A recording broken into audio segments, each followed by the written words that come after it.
रामकृष्ण हरी. ओम नमः शिवाय. आद्य शंकराचार्य चरित्रकथा पुढचा कथा भाग.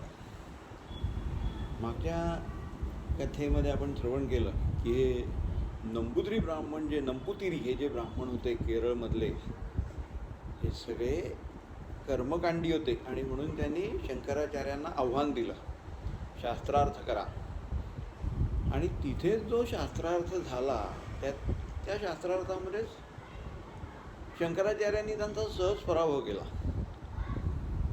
आता त्यांना काही बोलता येईना, पण म्हणून त्यांनी शंकराचार्यांना सांगितलं, आज जो आम्ही काही तुमच्या इतके पारंगत नाही, पण आमच्याकडचे जे थोर मंडळी आहेत की जे आपल्याशी शास्त्रार्थ करू शकतील, तर त्यांच्याशी आपण उद्या शास्त्रार्थ करावा अशी आम्ही आपल्याला विनंती करतो. किंबहुना आम्ही त्यांच्याशी बोलून तारीख मुकरर करू आणि ती आपल्याला कळू. त्या दिवशी तुम्ही आमच्याशी शास्त्रार्थ, आमच्या हे वडीलधारे जे आहेत किंवा आम्ही ज्यांना पूज्य मानतो असे जे अधिकारी व्यक्ती आहेत त्यांच्याशी आपण शास्त्रार्थ करावा.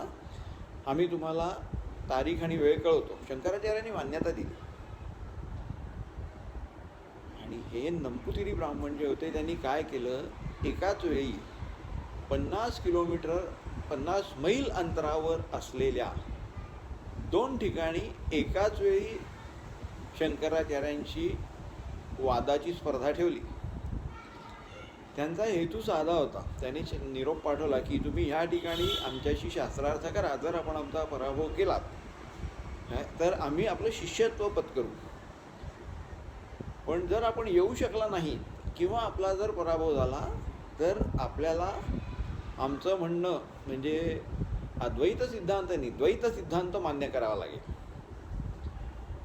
एका गटाने त्यांना येऊन आव्हान दिलं. शंकराचार्यांनी आव्हान स्वीकारलं.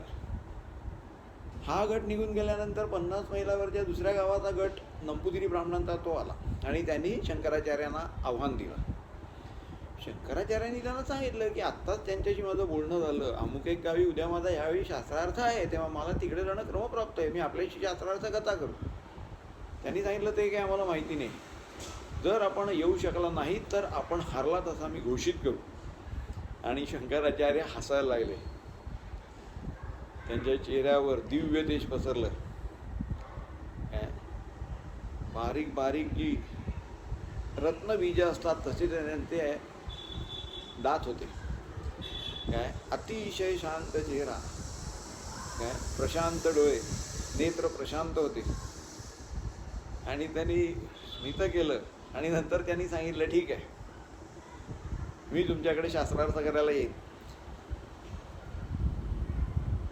हे सांगायचं कारण थोडंसं काय आहे, हे जिज्ञासूंना ज्यांना वाचायचं असेल, मागच्या वेळी मी उल्लेख केलेला होता, ज्ञानेश्वरीच्या 6व्या अध्यायामध्ये जेव्हा कुंडलिनी जागृती होते, कुंडलिनी जागृती झाल्यानंतर देहाचे गुणधर्म कसे बदलतात आणि किती हद्दीपर्यंत बदलतात याचं साध्यंत वर्णन माऊलींनी केलेलं आहे. सगळ्यात मुळात म्हणजे आपल्या शरीरावर हे जे दात असतात, हे दात पडतात आणि नवीन दात येतात. पण ते नवीन दात अतिशय सुंदर आणि म्हणजे रत्नांसारखे बारीक बारीक रत्न असावीत अशा सुंदर सुंदर दंतपंक्ती होतात. डोळे म्हणजे त्याच्यातून प्रकाश बाहेर पडायला लागतो. कारण काय की जोपर्यंत आपण संपूर्णपणे वैराग्य आत्मसात करत नाही तोपर्यंत कुंडलिनी जागृतीचा नामोनिशाणही काढून, नामोनिशाणसुद्धा आपल्या म्हणजे फक्त श्रवण करायच्या गोष्टी. वैराग्य फार मोठी पायरी आहे. त्याच्यानंतर 7 समुद्रापलीकडे बोललेलं सुद्धा आपल्याला इथे ऐकू येऊ शकतं. आणि ह्या सगळ्या सिद्धी कुठल्या भौतिक गुणधर्मांवर आधारित आहे त्याची साध्यंत चर्चा पतंजली सूक्तात म्हणजे पातंजल योगदर्शनकारांनी केलेली आहे. दर्शनकारांनी म्हणजे योगाचार्य कृष्णाजी केशव कोल्हटकर. त्याच्यानंतर आपल्या अष्टधा प्रकृतीने बनलेला जो देह आहे तर याच्यातल्या पाची जी पंचमहाभूत असतात तर यांचं आपल्या भौतिक शरीरावर असलेलं पकड, सत्ता, अधिष्ठान, हे पकड किंवा सत्ता ही जी असते ती संपते. आणि त्याच्यानंतर तो देह अतिशय कृश होतो, कारण शरीरावरती कुठेही तिळभरसुद्धा मांस शिल्लक राहत नाही. पण त्याचं सामर्थ्य असं असतं की त्या देहाला, त्या व्यक्तीला प्रत्यक्ष कळी काळ घाबरतो. काय जिज्ञासूंनी ज्यांना त्याच्यामुळे काय, त्याच्यासाठी काय काय अपार कष्ट करायला लागतात. आपल्या शरीरावरचे जे सगळे केस असतात, काय हातापायावरती वगैरे, या ही सगळी केसांची मुळं दळून जातात आपल्या शरीरावरती. काय हे जे केश असतात त्यांचं पूर्णतः ते नाहीसे होतात, दाढी मिशा सगळ्या नाहीशा होतात. काय माणूस विचित्र दिसत नाही, अतिशय सुंदर दिसतो. म्हणजे ते सौंदर्य वर्णनातीत असतं, इतकं सुंदर दिसतो. कारण कुंडलिनी जागृती होणं म्हणजे साक्षात भगवान शंकरांची तादात्म्य पावणं. असो, तर शंकराचार्यांचं त्यांनी जेव्हा एकाच वेळी त्यांच्या लक्षात येतं हे हेतुपुरस्सर यांनी केलेलं आहे, आणि ते जेव्हा आव्हान स्वीकारतात त्या क्षणी त्यांचा संपूर्ण त्यांचं शरीर हे दिव्य प्रकाशाने उजळून निघतं.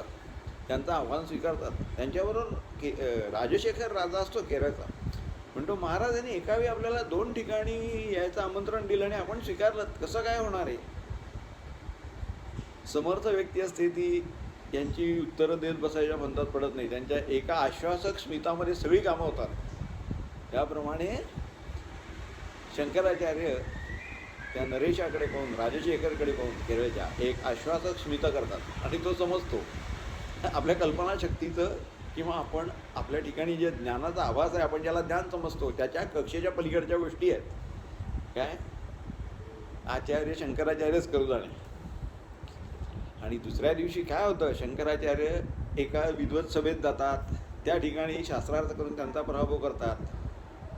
पण तिथली ही जी पराभूत लोक असतात ती अत्यंत आनंदात असतात. पराभूत झाली तरी त्यांना वाटत असतं की त्या तिकडे आता कसे जातील, दुसऱ्या ठिकाणी त्यांनी जी शास्त्रार्थ तो आयोजित केलेला असतो तिथे पोचूच शकत नाहीत. कायव्यूह म्हणून एक शक्ती पतंजली सूक्तांच्या 3रा जो पाद आहे, 4 पाद आहेत पतंजली सूक्तांमध्ये. पहिला आहे समाधीपाद, दुसरा साधनपाद, तिसरा विभूतीपाद. या विभूतीपादामध्ये फक्त सगळ्या ज्यांना आपण सिद्धी म्हणतो त्या सर्व सिद्धींचं वर्णन आणि त्या कुठल्या पौरुष प्रयत्नाने प्राप्त करून घेण्याचा साधक प्रयत्न करतो याचं साध्यंत विवरण त्याच्यामध्ये. आणि 4था कैवल्यपाद. तर हा कायव्यूह जो आहे त्याच्या साह्याने शंकराचार्य 2 रूपं घेतात आणि दोन्ही ठिकाणी जाऊन त्यांचा पराभव करतात. आणि त्याच्यामुळे ते सर्वच्या सर्व जे कर्मकांडी असतात, मीमांसक असतात, काय कुमारील भट्टांचे अनुयायी, त्यांचा प्रभाकर म्हणून जो शिष्य असतो त्याचा मतावलंबन करणारे म्हणजे पद्मपदांचे मामा, बरं का. तर ते हे सगळे कर्मकांडी जे असतात ते अनन्य भावाने शंकराचार्यांना शरण जातात. कारण 2 रूपं धारण केली की हो, मूळ देह तसाच ठेवला. त्याच्यात त्यांनी सांगितलेलं आहे पतंजली सूक्तांमध्ये की जेव्हा आपलं पूर्वसंचित असतं तेव्हा हा साधक जो असतो तो काय करतो, जेव्हा कायव्यूह त्याचा सिद्ध होतो त्याच्यानंतर आपलं पूर्वसंचित आणि प्राक्तन प्रारब्ध भोगून संपवण्यासाठी तो आपल्या शरीरातून दुसरी शरीरं निर्माण करतो. आपल्या चित्तापासून चित्त आणि मन म्हणजे इतर सगळ्या तत्वांची निर्मिती करतो आणि त्याच्यानंतर प्राक्तनामध्ये असलेला सगळा भोग असतो तो भोगून संपवून टाकतो. आणि हे त्याचं शरीर आणि चित्त जे असतं ते तसंच अनाघात राहतं. त्याचा त्या संपूर्ण त्यांनी जो ते भोगून संपवलेलं असतं तो जो भोगविधी असतो त्याचा ह्या शरीराचा काही संबंध येत नाही. आणि ही जी निर्माण त्यांनी स्वतः हेतुपुरस्सर निर्माण केलेली ही जी शरीरं असतात, ही जी मनचित्त असतात, हे सगळं कृतकार्य झाल्यानंतर ते याच्या मूळ शरीरामध्ये विलीन होतात. आता ते हे सगळे कर्मकांडी हे यांचे शिष्य होतात. आणि त्याच्यानंतर राजशेखर म्हणतो की आपल्याकडे समाजाची व्यवस्था काही फारशी चांगली नाही, आता आपण केरळमध्ये सगळीकडे तीर्थाटन करू. मग त्याप्रमाणे शंकराचार्य रुकार देतात. पण मग आधी तो म्हणतो की आपण आम्हाला अशा आज्ञा, काही अशा आम्हाला गोष्टी लिहून द्या की ज्या दैनिक आपल्या दैनिक जो आचारक्रम असतो त्याच्यामध्ये आपण त्या जर का आचरल्या तर माणसाचं अधःपतन थांबू शकेल. किंबहुना उत्थान होईल. आपण अधिकारी आहात, ज्ञानी आहात, आणि अधिकारी ज्ञानी एवढंच नाही तर आपली योग्यता एवढी आहे की आपण निर्बीज समाधी अवस्थेपर्यंत प्राप्त झालेले आहात. त्याच्यामुळे आम्ही आपल्याला विनंती करतो काय की कृपा करून आपण आपल्या सर्वसामान्य लोकांच्या उद्धारार्थ असे काही नियम आम्हाला बांधून द्यावे. शंकराचार्य उकार देतात आणि 64 आज्ञा, संक्षिप्त ते आवश्यक तेवढ्या लहान लहान आज्ञा, काय काय नियम पाळायचे, काय आचरावं काय आचरू नये, काय ह्या सगळ्याचे नियम करून अशी ती 64 तत्वांचा समुदाय ते लिखित स्वरूपात त्याला म्हणजे त्यांना लिहून घ्यायला सांगतात. त्याप्रमाणे त्याचा लेखनिक असतो तो ते सगळं नरेश जो राजशेखर असतो त्याचा लेखनिक ते सगळं लिहून घेतो, त्याच्या प्रती निघतात आणि त्या संपूर्ण केरळमध्ये वितरित करण्यात येतात. आणि त्याच्यानंतर हा केरळ नरेश, राजशेखर, त्यानंतर शंकराचार्य हे सगळेजण केरळमध्ये तीर्थाटन करायला निघतात. संपूर्ण केरळमध्ये मंदिरांमधले जे पुजारी असतात काय, त्याच्यानंतर ब्राह्मण वर्ग असतो, तर ह्या सगळ्यांना आपल्या विहित कर्मानुष्ठानाचं भान आणून देण्याचं फार मोठं कार्य हे शंकराचार्य मार्गी लावतात. याच्याबरोबर राजशेखर जो असतो केरळचा नरेश, त्याच्याचबरोबर कर्नाटक उज्जैनी म्हणून एक प्रांत आहे, तर तिथला जो अधिपती असतो नरेश असतो त्याचं नाव असतं सुधन्वा, तोही या यात्रेमध्ये सामील झालेला असतो. आणि ते पुढे फिरत फिरत जातात आणि पद्मपाद आणि त्यांचे शिष्य जेव्हा यांना भेटण्यासाठी परतायला आलेले असतात त्यांच्यावर विषप्रयोग झालेला असतो काय, आणि ते थोडेसे भ्रमिष्ठ झालेले असतात.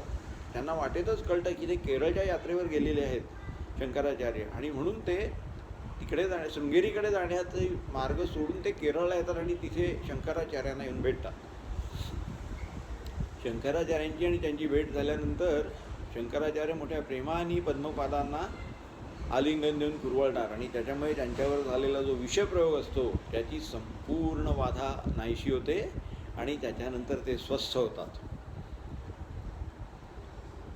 पण त्यांना अपार दुःख झालेलं असतं. विजय डिंडीम हा जो ग्रंथ आपण लिहिला तो नाहीसा झाला. आता गुरुजींचं हे परत चरित्र लिहायचं आहे म्हणजे, पण तो ग्रंथ नाहीसा झाला ह्याचं त्यांना दुःख झालेलं असतं. पण यांच्या स्पर्शामुळे, गुरुदेवांच्या स्पर्शामुळे काय त्यांच्या मनातली दुःख, काय संशय सगळ्याची निवृत्ती होते आणि ते सर्वथैव शांत होतात. आणि हे शंकराचार्य त्यांना सांगतात, पद्मपादा तू काळजी करू नकोस, तू माझ्या पहिल्या 4 सूत्रांच्या वरती जी टीका लिहिलेली होतीस ती मी तुला परत सांगतो, उद्धृत करतो, तू ती लिहून घे. आणि एवढंच नाही तर ती टीका इतक्या चांगल्या प्रकारे लिहिली गेलेली आहे काय की त्या टीकेमुळे तू ह्या जगतामध्ये अजरामर होशील असा आशीर्वाद देतात त्यांना. मग त्याच्यानंतर तो राजशेखर असतो तो पण शंकराचार्यांना जरा फुरसतीच्या वेळात भेटायला येतो. त्यांनी शंकराचार्य जेव्हा 8 वर्षाचे येऊन घर सोडतात त्याच्या आधी जेव्हा तो प्रथम तिथे आलेला असतो त्या सोन्याच्या आवळ्यांची गोष्ट ऐकल्यावर, तेव्हा त्यांनी स्वतः लिहिलेली काही 3 नाटकं असतात, त्यातल्या 2 नाटकांची नावं ह्या ग्रंथामध्ये उद्धृत करण्यात आलेली आहेत. बालभारत आणि बालरामायण असे 2 नाटकं त्यांनी लिहिलेली असतात. पण पुढे राजवाड्याला आग लागते आणि 3 नाटकं जळून जातात, त्या नाटकाच्या हस्तलिखिताच्या प्रती. आणि आता जेव्हा शंकराचार्य त्याला फुरसतीने भेटल्यानंतर त्यांना विचारतात काय की नवीन निर्मिती, साहित्य निर्मिती, वाङ्मय निर्मिती काय काय केलीत आपण. तो म्हणतो आता काही माझं चित्त तिकडे फारसं लागत नाही म्हणतात राजशेखर महाराज म्हणतात, कारण म्हणे माझी ती 3ही नाटकं माझी जळून गेली. शंकराचार्य सांत्वन करतात काय की जे साहित्यिक असतात त्यांचं आपलं जे साहित्य असतं त्याच्यावर पुत्रवत किंवा कन्यावत प्रेम असतं, अपत्यवत प्रेम असतं. त्याच्यामुळे काय तुमचं दुःख मी जाणतो, पण काळजी करू नका. आपण पूर्वी आलेले असताना मला जेव्हा ती नाटकं वाचून दाखवली होती ती इतकी चांगल्या प्रकारे लिहिली गेली होती काय की त्यातला शब्द माझ्या लक्षात आहे. शंकराचार्य एकपाठी असतात आणि ती संपूर्ण नाटकं शंकराचार्य सांगतात आणि राजशेखराचा तो लेखनिक असतो ती नाटकं पूर्ण तशी उतरवून घेतो आणि ती नंतर राजशेखर यांना वाचायला देण्यात येत नाहीत. आणि नरेश राजशेखर थक्क होतात कारण त्यांनी लिहिलेली मूळ नाटकं तशीच्या तशी शंकराचार्यांनी उद्धृत करून सांगितलेली असतात. काहीही फरक नसतो. त्यांच्या अलौकिक प्रतिभेपुढे तो नतमस्तक होतो.